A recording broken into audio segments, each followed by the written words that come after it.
Hello again and welcome. Some time ago I had posted a few pictures where a friend of mine had loaned me a Fluke 189. It's actually this meter here. Of course, he knows that I run these transient tests on these meters, and the first thing he said is, "You're not going to blow up my meter, are you?" So I had to promise that, I wasn't going to run any kind of stress test on it. So the meter was kind of dirty. He uses it in a mechanical environment. So I took the meter apart and I cleaned the case, and I ended up polishing the lens for him because this was pretty scuffed up. And then I added a Belkin lens protector to it. So then I ran some tests on the meter, checked that it was in cal, and I sent him a little report showing the meter and what kind of condition it was in. And he said, "Hey, I'm just going to give you this meter." Now, this meter belonged to a friend of his that had passed away. So I'm like the third generation now on this meter. So I promised him I'd take very good care of it, and I appreciated it. So it's been in a few videos now, and a couple of people have asked me about running this meter on this transient generator. And I said, there's no way in hell I'm going to do that. Not with this meter. So I ended up buying a second one of these meters because I liked it so much. This meter is very similar to the Bryman BM869. This is a 4.5 digit 50,000 count meter. It's a dual display. Second display is 5,000 counts. It has a pretty fast bar graph on it. It's 51 segments, and I think it updates at 40 times a second. The update rate of the normal display is 4 times a second, I believe. This meter can also do data logging. You can see it has an IR interface on the top. Similar to the Bryman, it has all the basic functions. It can measure nanosiemens for one thing, so for my case where I'm trying to measure these high voltage resistors, a lot of those are, in excess of 10 meg. So a lot of the meters can't read those values. Another nice feature with this meter is it can read AC plus DC. I think right now I've probably evaluated maybe 4 or 5 meters that have that feature. It's kind of rare because a lot of the meters are sold for electricians. Unfortunately, that's part of the downfall, I'm afraid, with some of these meters that Fluke used to make. This meter was later replaced with a Fluke 189-2, and then that got replaced with the Fluke 289. You can see the readout on the Bryman is quite a bit larger. You start looking at the smaller secondary display, you can see the lettering gets quite small, compared with our Bryman on the right. So much larger display on this. Backlights on the 2 meters look pretty good. Of course, on the Fluke, it's got 2 settings for that. The meter's fairly easy to set up. Just hit the set.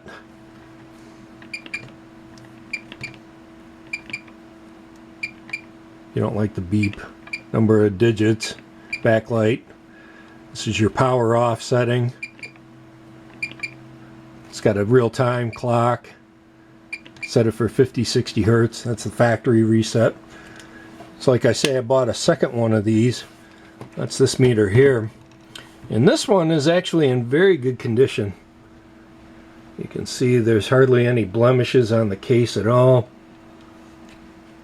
No real scratches or anything. It's in very good condition. I think those are the original fuses. They're both Bussmann. Of course, now I put these EBL batteries into it.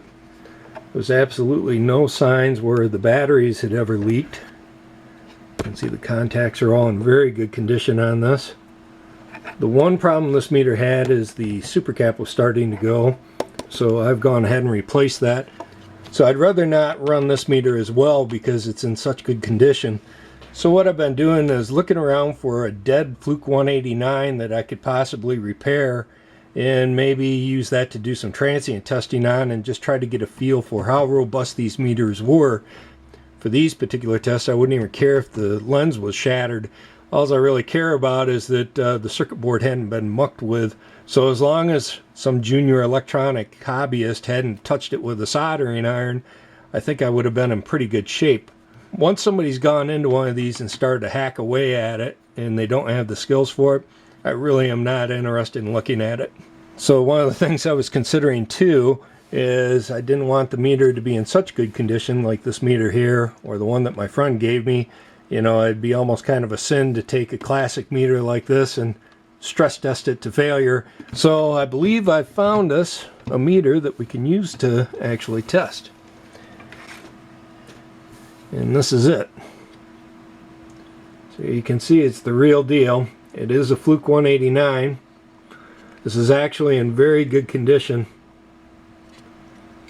The front end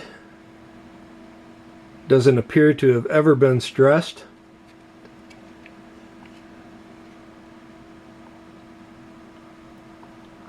Like hardly any abuse at all. Now these fuses are not the original ones with the meter. I've replaced both of these, and I plan on running the meter without the case, so that way we can actually get in here and kind of see what's going on while I'm running the tests. So what's funny about this meter is, you know, I got this thing as non-working, and I thought, oh, you know, this is going to be perfect. You know, so I started checking out the meter, thinking that the front end was going to be blown. You know, I start ohming out everything. And as I went through it all, everything looked good. And I thought, what the heck, you know? So I get up deeper into the meter, and basically while the signal goes up to these points here, it never gets any further. And what's between the two is the switch. I flipped the knob upside down, and here, some, again, wannabe tech or something, took the meter apart, lost the contact, reassembled the meter, and it probably never worked again after that. So let me just pop these off. All I've got here are a couple of standoffs, and I put some rubber end caps over those to keep from marring up the table. I've cleaned the board. Had a little bit of grunge on the switch, but other than that, it was fine. Key thing again. The front end of this meter is just immaculate. I don't know the history of this, what it was used for. But overall, it's definitely in very good condition.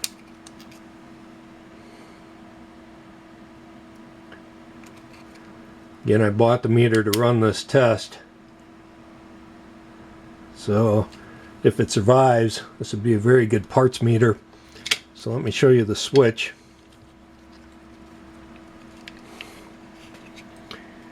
So here's my homemade contact. This is actually made out of some other switch contacts that I had. I just basically sliced two of them this way and then spread them apart to basically fit around the little nub here. And then I took two more contacts that I soldered to the edge here, and you can see it's kind of how I'm getting my little spring tension here. So this works very good. Unfortunately, this meter is old enough that you're not going to be able to just call up Fluke and say, hey, you know, can you send me some switch contacts? You know, they're not going to have any parts for this meter in stock. So let me go ahead, I'll put this thing back together, and we'll run some basic functional tests on it. So I'm just going to use a couple of clip leads, attach these to our board. I'm just going to run this off of our bench power supply. Go ahead and turn it on. You can see it fires up just fine. We'll start with AC voltages. So this will be roughly 2.5. That's correct. This is 2.5 as well. That's correct. Let's try reading frequency. This is AC coupled. This is 60 Hertz that's DC coupled, so again it's switching between ground and 5 volts. This is 30, 15, 120. This should be roughly 118 millivolts. That's correct. This is in DC volts. So this should read roughly 5 volts. Looks good. This should read 0. This should read 2.5. Again, this is our DC coupled AC voltage. You can see it can read frequency when it's in DC mode as well. And our secondary display displays 2.494. This should read roughly 60 volts DC. That's correct. And for AC volts, it should read roughly 70. You can see it's 67.7. And AC plus DC, it should read roughly 90. Looks good. Try it in DC millivolts. It should be roughly 20. Looks fine. Let's just try it in temperature while we have it attached. Again, this should be roughly 500 degrees Celsius. Again, that's just a pot on this box. So this should be roughly room temperature. And this should be a little over 1,000 degrees. You can see it open ranges. Let's try seeing where it over ranges. Maybe about 1,020 at the top end. So that appears to work fine as well. So this will be resistance. Of course, the leads are open. Let's try it with a short. Could rel this out, just to ignore that for now. This will be a 0.5 ohm, so we'd expect it to be about 0.65. Again, if we want to zero that out, we'll just hit our rel. And let's see what we get now. So 0.55, 54, good enough for this test. So this is a 1 ohm resistor. And here's a 50. Looks good. Here's a 100 ohm. Again, this 100 ohm is a 0.01% part. This is a 1K ohm resistor. This is a 0.1% device. This is a 10K ohm, and this is a 1% device. This is a 100K ohm, and this is a 0.1% device. This is with a 1 mega ohm, and again this is a 1% device. This is with 10 mega ohms, and this is a 0.1% device. As long as we're in resistance mode, this is a 40 mega ohm 2% part. This is with a 100 mega ohms. And let's switch it over to nanosiemens.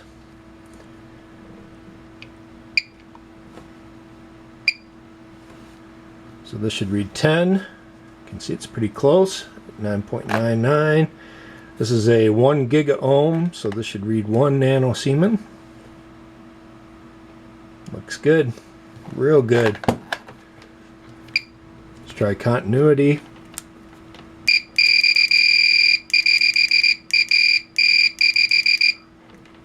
Looks fine. This box does not do a real good job generating current. This would be 0.1 milliamp. That looks good. So let's switch it down to the microamp ranges.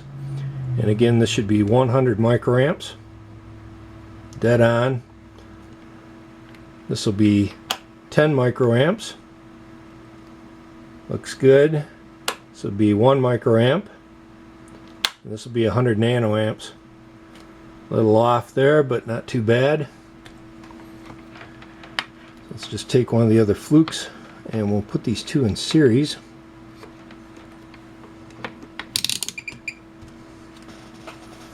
So again, we're looking at current, and this is in the milliamp range on both.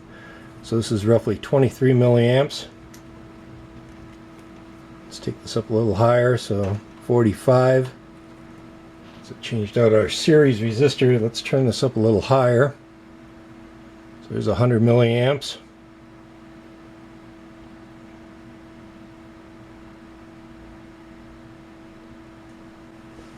Just let it stabilize for a minute. Let's go to the amps setting for each one. Looks pretty good, about 111 milliamps.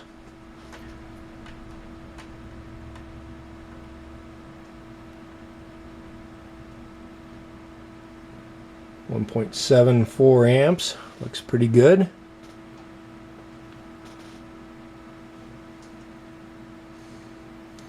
Again, this power supply is only good for a little over 6 amps. Gets a little unstable as you crank it up too high. So you have 6.597 versus 6.612. Looks like it's working just fine. So both meters are attached to my Fluke reference standard. So you can see it's within a couple of counts of the other meter. Let's try it at 1 volt. Again, it looks like our new meter is roughly 2 counts low. I'm sure that's well within spec. All 3 meters are currently in parallel. You can see I have the BM869S attached. So we are outputting roughly 60 Hertz. This is a sine wave signal, and you can see it's at roughly 1 volt.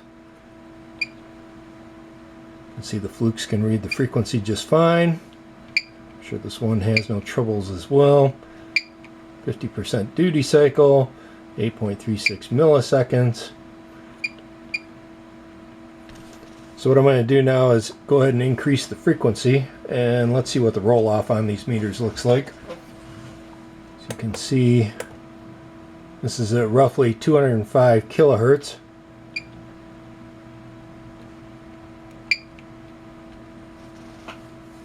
So that's roughly the 3 dB point for these. Again, they're only rated for 100 kilohertz, so this is about double of what they're actually rated for. But again, you can see the Bryman's bandwidth is a little bit higher than the Fluke's. So for this next test, I'll be running the Fluke 189 off of this small USB charger. Again, these output 5 volts, and that's just attached to the clip leads back to the side of the meter.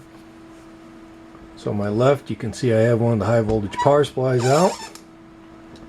So let's go ahead and we'll start turning this up. Again, this meter is rated for 1000 volts. And that's the limit of the power supply right there. It's fairly accurate. You can see it's well within a volt of the Bryman. I've restrapped our power supply to put out an AC signal. Okay, so both meters are set to their DC volt range.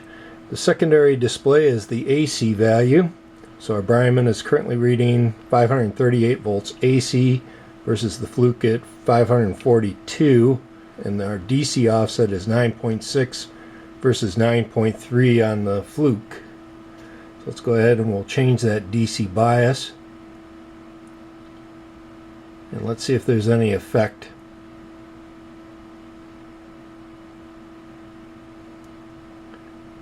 You can see this is about 400 volts of DC bias. This is positive, and it's not having any effect on our AC value. Let's try going negative with it.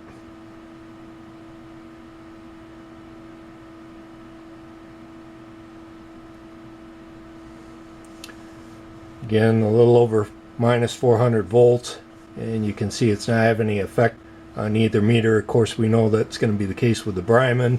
So I went ahead and reverse engineered the front end of the Fluke 189. So if we kind of follow this through, we have the input jack. It goes through this 1K ohm resistor, that's this device here, and then through this PTC, which is this black device, and then it spans off, it goes through this little red mauve, which ties back to this other 100K, so that's the 100K here, and this is the red mauve. So essentially it goes through here to this point and then back down to this point, and then it goes through these two mauves, which are in series. These are the blue ones, and then back to the common point. And you can see it makes its way up through, there's a 2.6K and a 10K. That's these two surface mount parts that maybe you can see right there. And then these are in series with this capacitor, and then depending on if they're running the AC couple mode, it runs through one leg of the switch or the other. Fluke always uses the same components. They basically use BAV 199s, BAV 99s, 2N222s, and 3906s, and this meter is no different.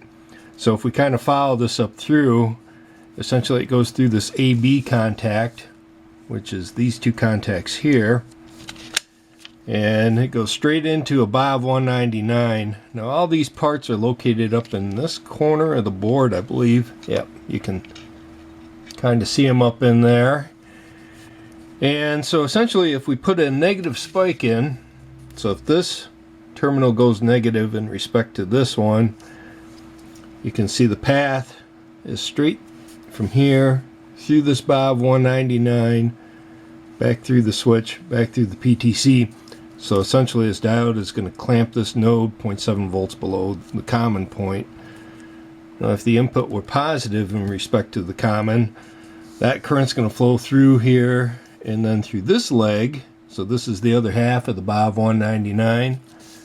And then that's going to go through this Zener diode. This is an MMB Z5233.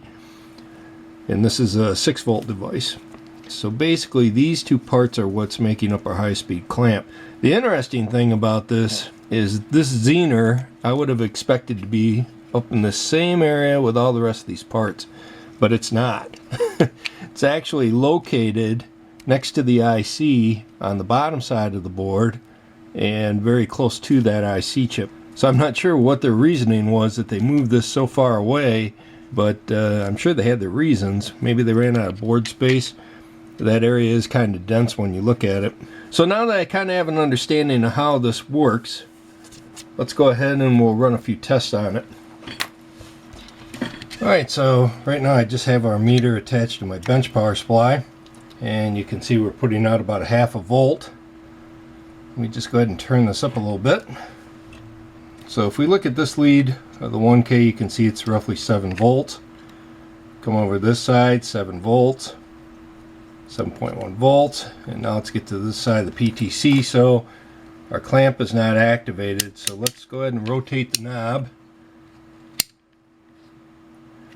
You can see we're now in resistance mode, and you can see the clamp's been activated, so roughly 4.8 volts. Let's go ahead and start increasing the voltage. I'm expecting this should get up to somewhere around 6.7. Yep. And again, that 6.7 is because we have the 6-volt zener plus the drop of the diode. So you can see roughly 6.7 volts. Now again, I'm applying right now, you can see 32 volts on this side and 51 volts on the input. So let me go ahead and we'll flip the polarity of this. Of course this PTC, yep, it's getting pretty warm. What you would expect. So again, we'll just flip the polarity. And let me just turn this up a little bit. So you can see, again, roughly 9 volts. And 5.5. And now we're expecting basically one diode drop. And again, that's this diode here. So we're expecting this to basically be about a volt at most. Let's just give it a try. We'll turn it up. Again, I'm expecting that drop's going to be a little higher. We're going to be pushing a little bit more current through it. So again, if we look at the front end, you can see roughly negative 51 volts. Other side of the 1K, 32. And again, on the back side of the PTC, negative 0.8. Yeah, and again, the PTC is quite hot. If I were looking at the current through the meter at this point, you would see that that current's going to start to drop. I've shown that test before. I won't do it in this video, but again, as this PTC warms up, the resistance goes up and it basically limits the current through that circuitry. So again, without that PTC, what's going to happen is our high-speed clamp out here is not going to be able to handle that current, and it would end up burning up. So it's a balancing act between the two. Obviously the PTC has got a fair bit of thermal mass, and so when I put these high-speed transients through, this PTC will not have time to react. And so essentially it basically acts as a resistor. So what you end up with is about 2.3 k ohms, and that's what's limiting the current. So those parts that are making up this clamp have to be able to hold this amount of current, whatever the voltage is that we're supplying, for the duration until this device opens up. So again, Fluke has always used these parts. This isn't anything that's unique to this specific meter. Again, if you've watched some of my videos, I've made models of some of these meters in the past. This one was actually set up to mimic the Fluke 87V. So this uses those same diodes. The zener package is a little different. This particular meter is using a SOT23 for that device. So yeah, I'm pretty confident that this meter is going to be able to survive anything I'm going to put it through today. So let's go ahead and get started with our testing. I'd like to just run our little grill starter. Again, I'll be applying 5 transients, both positive and negative, with each mode of the meter. And again, if you're interested in what the output waveform looks like off of this, I have characterized that. And that's in one of the videos, I think, for the UT181A Part B, or Part 2. Alright, let's go ahead and give it a try. So, 5 transients.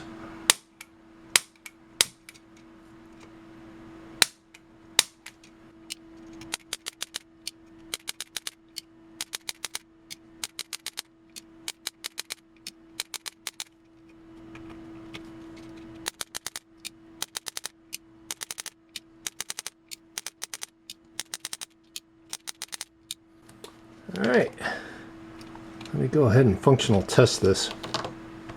Alright, so the meter is just fine. This is with a 1 mega ohm resistor. I've gone through all the modes, except I realized that when I did the initial checkout, there's a few modes that I didn't demonstrate. So one of them was capacitance. So this will be 150 picofarads. Let's just give it another try. There you go. 149. It's pretty much dead on. This is a 1 nanofarad. Let's see again, fairly close. Let's just reset it. This will be a 0.1 microfarad. 102. I think that's what most readers read. This is a 1 microfarad. This will be 10 microfarads. And this is 100 microfarads. Looks pretty good. And the other thing I don't think I showed was the diode check mode. So again, this will be with a short. This is with a single diode. Here's with 2.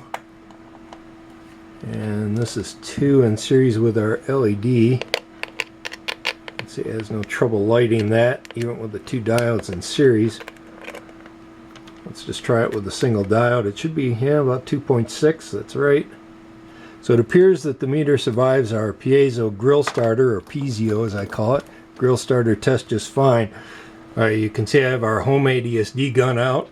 Again, this gun fairly closely follows the IEC standards. So again, we'll be applying 5 transients, both positive and negative, in each mode of the meter, and then we'll go back and functional test it.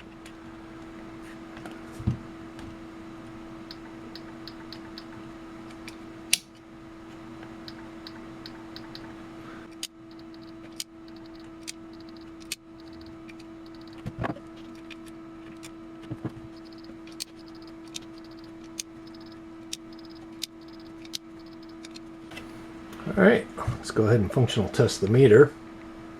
Alright, so the Fluke 189 survived that test just fine. So I brought out this battery pack. I don't know if this one powers down. I think what's happened is because the meter doesn't draw much current at all. I think these think that there's no load attached. So they just turn off. So again, what we're going to do is turn on our AC output. And again, this is a full rectified AC signal. So you can see we're roughly getting 107 volts AC, and this should be about 240 volts DC, and you can see it's definitely the case. So again, I'm just going to rotate the knob through all of its functions, and let's see if this damages the meter. I can smell that PTC heating up. She definitely got a little on the warm side. So I've gone through and I've tested all the modes of the meter. Everything seems just fine. You can see the resistance is reading almost back to normal now. Let's just put a 50 ohm back on here. You can see it'll take a little bit before this thing fully recovers. You may remember, like, this was reading 1k ohm dead on. You can see it's still a little bit off, but once this fully cools back down, this thing will be right back to where it was. So there's a couple of tests that I would normally run. One of them, I tried to drop the meter. Obviously in this condition I'm not going to be performing that test. So another test that I would normally run is I would go ahead and remove the 2 fuses, and I would apply a voltage that's 2 times the maximum rated voltage of the meter. So in this case, the 189 is rated 4,000 volts, so I'd be applying 2,000 volts between the common and then the 2 current inputs. But I'm not going to run that on this particular meter, and I'll show you why. So if we set this meter to current, you can see it displays leads, and the way they detect that is they have these high impedance resistors. You can see there's a 1 mega ohm here and a 1 mega ohm resistor here, and those are the sense resistors, and I think that test is for a minute long. I think that the IEC standard calls for, and I can pretty much guarantee it would smoke these resistors. And the reason I say that, I ran that test on the new Fluke 87V, and the resistors that they're now using are a much larger wattage capacity than these, and you know, those resistors were hot enough there was smoke pouring off of them. So I went back and I ran some tests, and I had an old carbon resistor that basically is the same as these, same package, and I damaged the resistor when I ran that test. So I don't see any point in actually running that on this particular meter, because I'd pretty much guarantee you that I would damage these parts. I believe that Fluke made that change to the AD7V for that reason. So my plan is to just go ahead and we'll start transient testing the meter. This is the waveform that we're going to apply first. The scope is set for 500 volts per division. You can see we're 2 divisions up, or 1000 volts. And this is set for 200 microseconds per division. Let me just blow this out a little bit further. It's 100 microseconds per division. You can see halfway up the waveform we're 50 microseconds out. So this will be a 50 microsecond full width half height with a 2 ohm source impedance and a 1000 volt peak. Again, I'll be applying both positive and negative transients with the meter set to each mode, and then we'll functional test it between runs. So there we go, 5 transients.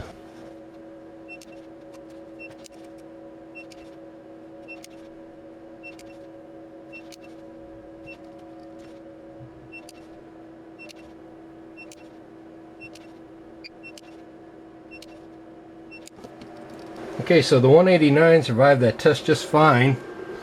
So you can see we're at 500 volts per division, still 100 microseconds per division. You can see we're now 4 divisions up, or 2000 volts. And you can see again at the halfway point we're 1 division over, or 50 microseconds. Normally I'd run the meter at 1.5 kV. So my plan is just to pump it up a little bit faster than what I normally would. And I'm pretty confident that the meter is not going to have a problem with this. So let's go ahead. Again, this will be 5 transients, positive and negative. 2 kV, 2 ohm source, 50 microsecond full width half height. Again, roughly an 18-year-old meter. We really have no idea what the history is on this.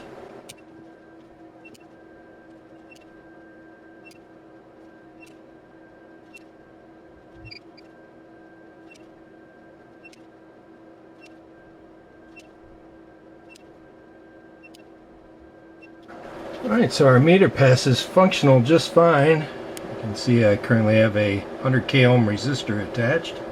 There doesn't appear to be anything going on with the front end of this thing so far. So I've changed our transient generator. You can see we are currently at 1000 volts per division. And again, this is 100 microseconds. You can see we're now 3 divisions up, or 3000 volts. And still with a 50 microsecond full width half height. So 3000 volts, 50 microsecond full width half height, 2 ohm source, 5 transients, positive and negative. That's what it looks like with the meter attached. Again, if it did start to break down, this thing I would expect would just drop immediately. That's typically why I monitor the waveforms. It's not that I'm concerned that the transient generator is going to mess up, but it just gives me kind of a heads up that something's going on with the meter. I had someone post recently that, you know, these tests that I was performing were some transients that were simulating some industrial switching gear, you know, super high power stuff. I really had to laugh. You know, again, we're testing at 20 joules. I'd recommend, if you're one of these people that think this, you should watch that third part where I showed this transient generator in operation. I charged up some caps and I discharged them into a metal plate, and basically have it at that same 20 joule level, just to give you some kind of idea what kind of energy we are playing with here. You can see even when the high-speed clamp is engaged, it doesn't really change the waveform. I had somebody once say that I was putting basically this charge bank of capacitors straight into one of these meters. Again, I'm amazed at some of the comments that I receive from people.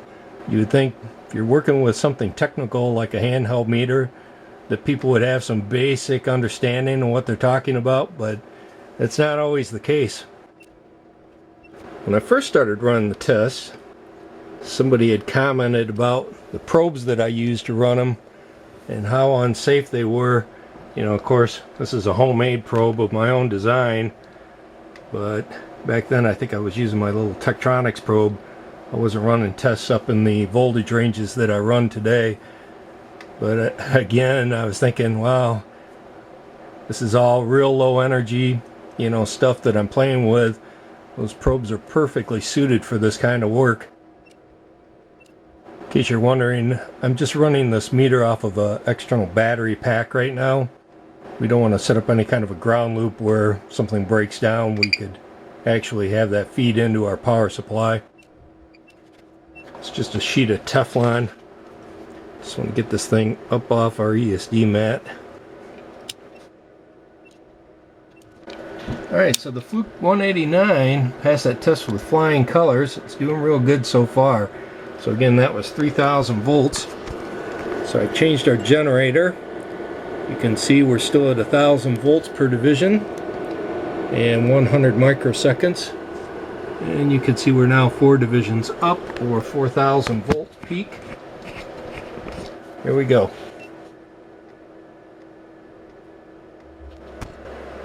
And again, you can see there's no effect in the transients. Meter's just doing fine right now. That was with the clamp and gauge, by the way. So the Fluke 189 survived that 4,000 volt transient. No problems at all. As you can see, I'm still at 1,000 volts per division, but I've applied a 2,000 volt offset to our waveform, and this is still 100 microseconds per division.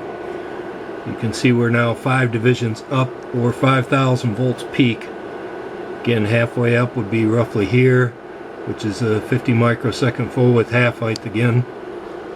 Again, I'll be applying 5 transients, positive and negative, with each mode of the meter. This is with a 2 ohm source impedance. Alright, here we go.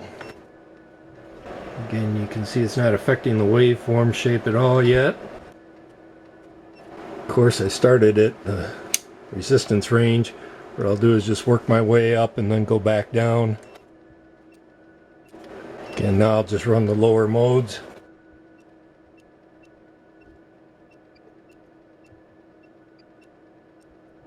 Two more transients to go and the battery's died.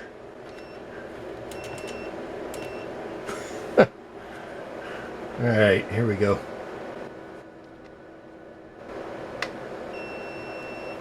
That's it. So these batteries, by the way, have a date code of 514. About right. It's a fairly old camera that I use to shoot these videos. So about 4 years on these so far. They still hold the charge pretty good. So I've gone through and I've functional tested the 189. It seems to have survived that 5,000 volt hit just fine. One of the things that I typically see with the meters that I damage is when you put them in a resistance mode, they'll read a very low value. You can see this has a 1 mega ohm resistor attached right now, and it's reading that just fine.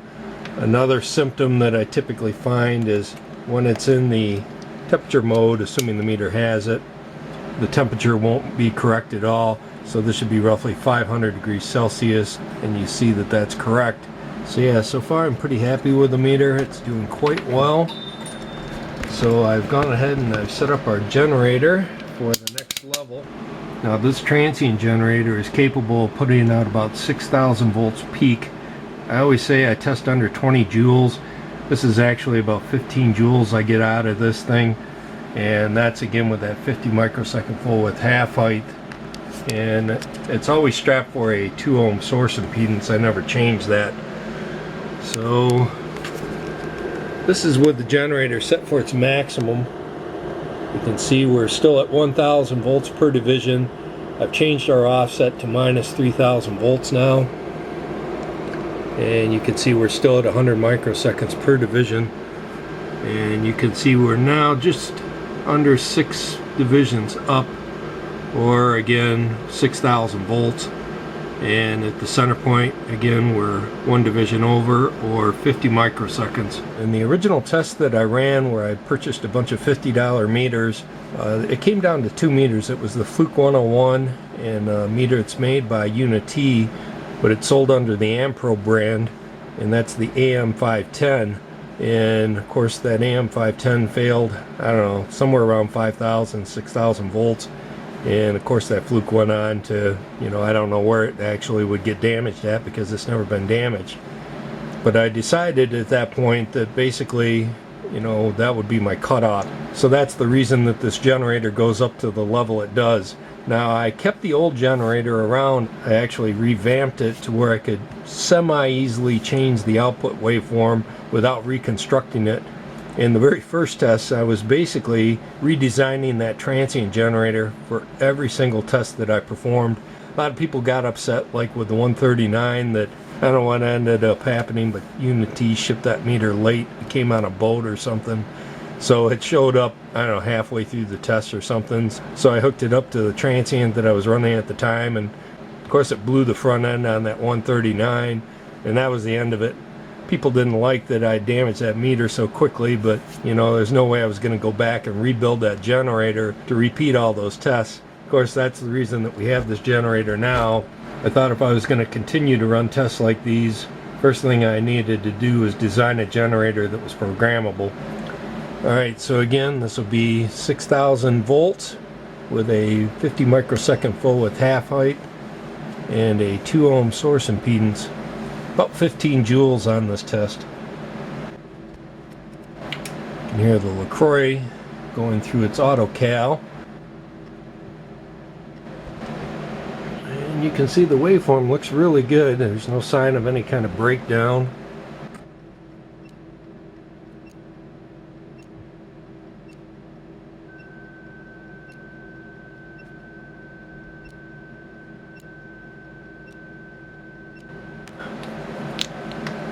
Looks like you missed maybe 2 or 3 transients. Again, the batteries died.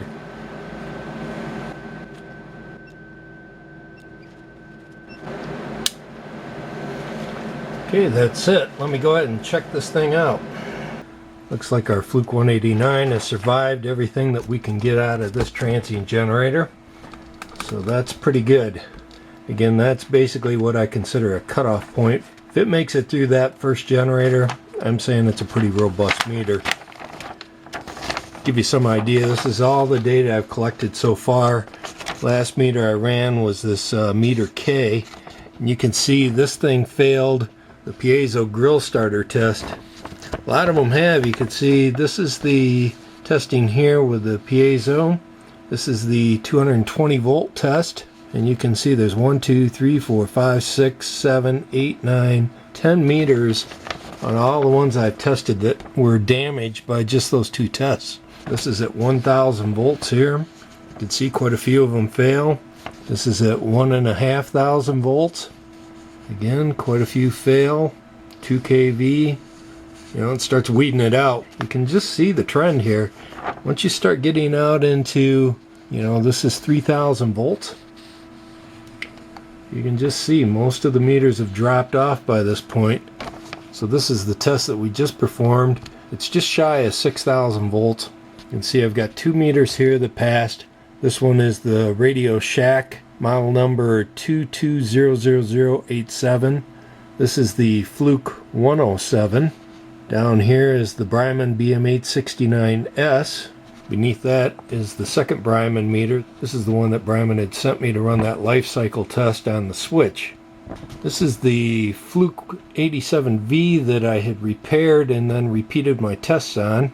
This is the new Fluke 87V. That was a brand new meter. This is the Fluke 17B Plus, the Fluke 101. This is the Fluke 115. This is the Unity UT15C. That's like a high voltage probe that Unity produces. I was actually surprised that that probe didn't do a lot better. You know, considering it's made for high voltage measurements, I would have thought that that thing would have just toppled everything, but you can see it failed at the next level. This is the Hioki DT4252. This is my Unity UT181A. Again, this is after I modified the meter. Originally that meter was damaged with the piezo grill starter. This is my modified UT61E by Unity. Again, the original UT61s, both the D and the E, were damaged with that piezo grill starter. This is the Bryman BM235 that Dave sells on the EV blog site. Of course, that meter did very well. This is the Gossen Metrowatt M248B Ultra. Again, that meter is very robust. It just has other issues. Beneath that, this is the Bryman BM319S. That's the automotive meter. And then the Bryman BM839. Then you can see again, way down here is our meter K. But you can see there's like this general trend. Once you start to move away from these major brands, you end up with things like, Syntec, Unity, Gardner Bender, Maztec, BK, Centec, Tech Power, Circuit Test, UTL, Southwire, Hold Peak, Vichy. All these companies just didn't do very well. It's interesting because I ran a Keysight that you would think would be a very stout meter. This was the U1231A, and you can see that meter was damaged at 5,000 volts. That's this one here. So our 18-year-old Fluke, who knows what was done to this meter, outperformed a brand new Keysight meter. Alright, well, I think that's going to be it for this round of testing. Okay, so off to my left, you can see I have the original transient generator out. And the scope currently is still set for 1,000 volts per division. This is still 100 microseconds per division, so 50 microsecond full width half height. Again, this is with a 2 ohm source impedance. Again, I'll be applying 5 transients, both positive and negative, with each one of the meter, just like before.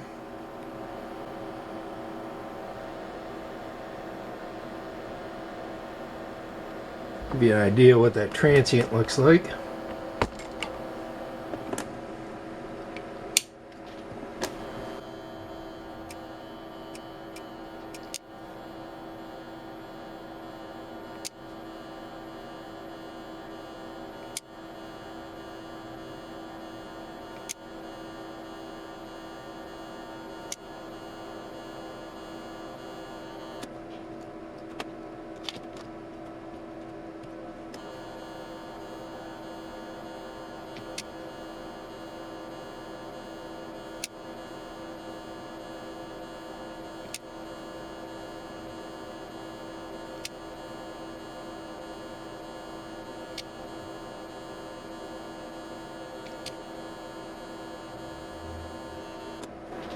Well, the meter's just fine. You can see it currently reading a 100k ohm resistor.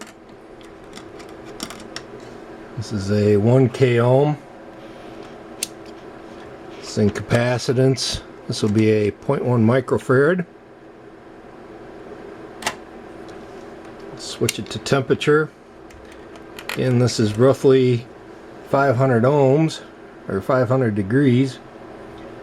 And you can see I can vary this. No problems at all. This will be roughly 20 millivolts. And this will be roughly 5.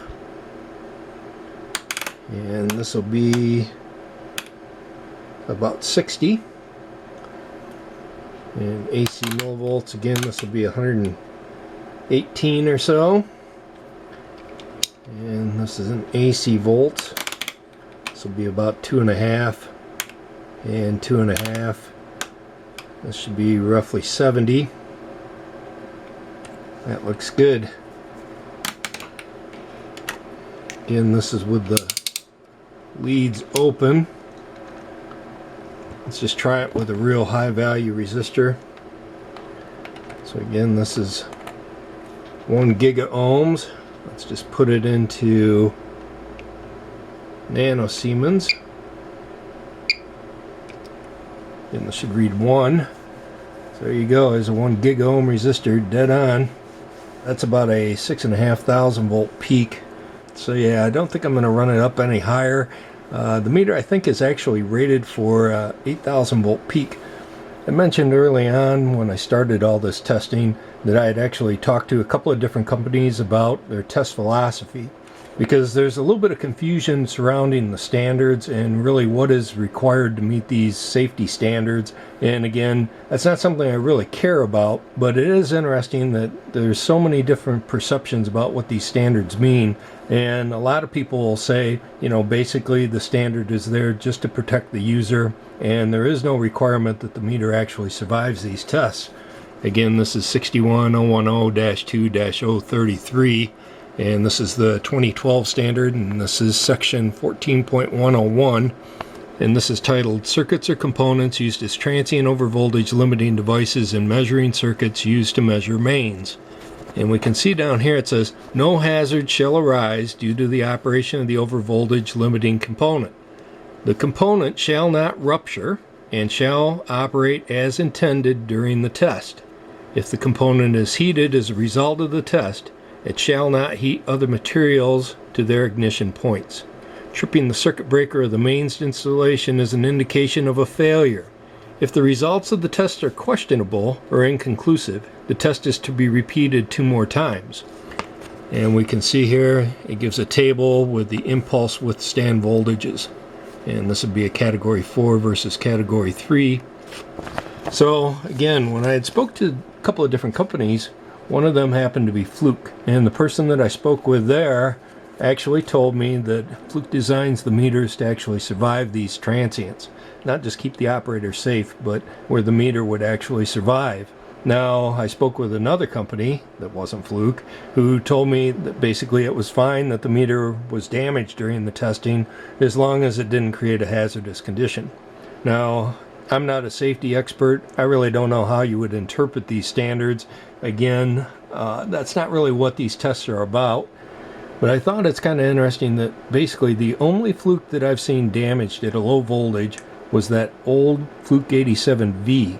You know, and again, I just recently saw somebody post about that meter again. I had ran a new one and I ran an old one. The new one did much better. But people don't want to seem to state all the facts, and that's that, you know, I took that original Fluke back apart and I went through a complete analysis of that. I don't understand why that meter actually failed, and I actually retested that thing when it was all said and done, and I could not repeat those tests. So I still don't know today why that particular meter failed at such a low voltage. You know, it literally was just, you know, a fluke. It just shouldn't have happened. So I really don't know. Maybe some kind of contamination or something was on the board that I missed. Hard to say. But the new Fluke 87V that I ran did excellent in these tests, just like every other Fluke I've looked at. So for me, seeing this meter run up this high, it's not really a surprise. I was pretty much expecting it as soon as I'd reverse engineer the front end. Well, I think that's going to be all for now. I hope you enjoyed the video. Later. Alright, here we go.